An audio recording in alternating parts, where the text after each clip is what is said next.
11월 경주에 이어 이번엔 베이징에서 다시 만난 한중 정상. 두 정상의 만남에 앞서 천안문 광장에서 예포 21발이 발사됐고 시 주석이 오성홍기와 태극기 앞에 서서 이재명 대통령을 맞이했습니다. 이 대통령은 중국을 상징하는 붉은색 넥타이 차림으로 시 주석과 나란히 중국의 중요 의사결정이 이뤄지는 인민대회당으로 입장했습니다. 이후 정상회담에서 시 주석의 새 덕담에 이 대통령은 새해 첫 정상외교라는 의미를 강조했습니다. 作为朋友和邻居，中韩应该多互动，常来往，勤沟通。 오늘 만남은 저와 주석님 모두에게 2026년 병오년의 시작을 알리는 첫 국빈 정상외교 일정입니다. 이 대통령은 양국 문화교류 활성화와 민생경제 분야 협력과 함께 북한 문제 해결 등 한반도 평화를 위한 협력 방안을 논의하자고 제안했고 아울러 한반도 평화를 위해 실현 가능한 대안을 함께 모색하겠습니다. 번영과 성장의 기본적 토대인 평화에 양국이 공동 기여할 수 있도록 해야겠습니다. 시 주석은 미국의 마두로 축출을 겨냥한 듯 자국 우선주의로 인한 국제 질서의 변화 속에 한중 간 새로운 협력을 강조했습니다. 应当坚定站在历史正确一边，做出正确战略选择。中方愿同韩方一道，牢牢把握友好合作方向。 양국 정상은 화기애애한 분위기 속에 선물 교환식과 국빈 만찬으로 정상회담 일정을 마무리했습니다. 한중 양국 정상은 상호 협력 분위기 속에 새해 첫 정상회담 일정을 탈없이 마무리했습니다. 베네수엘라 사태 등 국제 질서가 요동치는 가운데 한중 양국이 새롭고 실질적인 협력을 이끌어낼 수 있을지 주목됩니다. 베이징에서 MBC 뉴스 김재경입니다.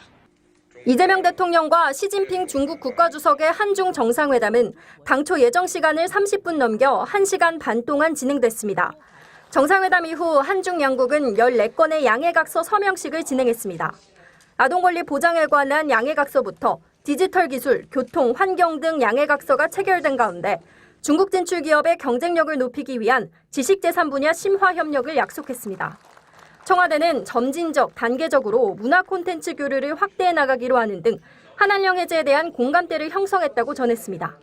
특히 바둑과 축구 분야 등의 교류를 추진하기로 했는데 우리 측에서 민간 우호 상징인 판다를 추가 대여하자고 추가로 제안했고 실무적인 공감대를 형성했다고 밝혔습니다. 서해 구조물 문제에 대해서도 건설적 협의를 이어나가기로 했습니다. 회담을 통해 양국은 한반도 평화, 안정이 한중의 공동 이익이라는 인식도 재확인하며 매년 만남을 이어가자는 공감대를 형성한 걸로 전해졌습니다. 양국은 북한과의 대화 재개 중요성을 확인하고 한반도의 긴장 완화와 평화 구축을 위한 창의적인 방안들을 지속 모색해 나가기로 하였습니다. 양국 정상은 국빈 만찬에 앞서 선물 교환식도 진행했는데 우리는 기린도와 금박 용문 액자, 나비를 형상화한 탐화 놀이개, 한국산 미용기기를 준비했고 간송필 선생이 일본에서 구입한 중국 유물인 석사자상 한 쌍도 기증하기로 했습니다.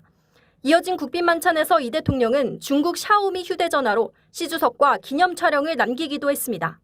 이 대통령은 오늘 경제사령탑인 2인자 리창 국무원 총리를 접견한 뒤 서열 3위인 자오러지 전국인민대표대회 상무위원장과도 면담할 예정입니다.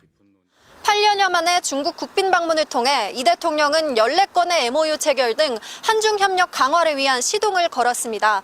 시 주석을 비롯해 중국의 핵심 인사들을 잇따라 만난 뒤 이 대통령은 중국의 경제 수도 상하이로 이동합니다. 베이징에서 MBC 뉴스 김정우입니다. 푸른색 넥타이를 메고 나란히 선 이재명 대통령과 시진핑 중국 국가주석. 회담부터 친교, 만찬까지 내내 함께한 두 정상의 표정은 밝았습니다. 이 대통령은 중국 고전의 한 구절을 읊었고 천리마가 달릴 수 있는 것은 다리 하나의 힘에서 비롯되는 것이 아니다. 여러분 모두는 각자의 분야에서 양국 간의 우정과 신뢰를 두텁게 만들어주신 한중 관계의 주역들이십니다. 시 주석은 각 나라 유학을 다녀온 통일신라 최고 문인 최치원의 시로 화답했습니다. 挂席扶沧海，长风万里通的名句，如今中韩友好继续焕发出生机和活力。 이재명 대통령은 SNS를 통해 한중 관계를 전면 회복하고 전략적 협력 동반자로서 실용과 상생의 길로 다시 나아가게 됐다는 점이 매우 뜻깊다고 평가했습니다.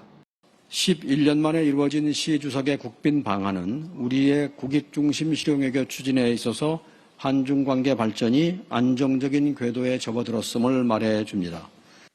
가까운 두 나라가 공감대를 먼저 이룬 건 경제와 민생 분야입니다. 한중 두 나라는 70조 원 규모의 통화 스와프를 연장하고 온라인 사기 범죄 대응 공조, 혁신 창업 프로그램 공동 추진 등에 관한 양해각서를 체결하고 앞으로 고위급 소통도 정례화하기로 했습니다.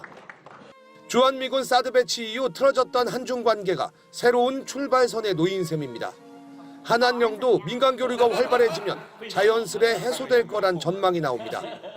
만찬장에선 박진영 대중문화교류위원장과 이창호 구단, 시 주석이 대화하는 모습이 포착돼 기대감을 높이기도 했습니다. 다만 북핵 문제를 포함한 안보 분야에선 좀 더 셈이 복잡합니다. 미중 패권 경쟁이 이어지는 가운데 미국과 동맹 관계를 유지하며 이웃 중국과도 협력해야 하는 한국으로선 경제 문화 분야 복원에 더 초점을 맞추며 균형점을 찾아갈 전망입니다. MBC 뉴스 김재경입니다.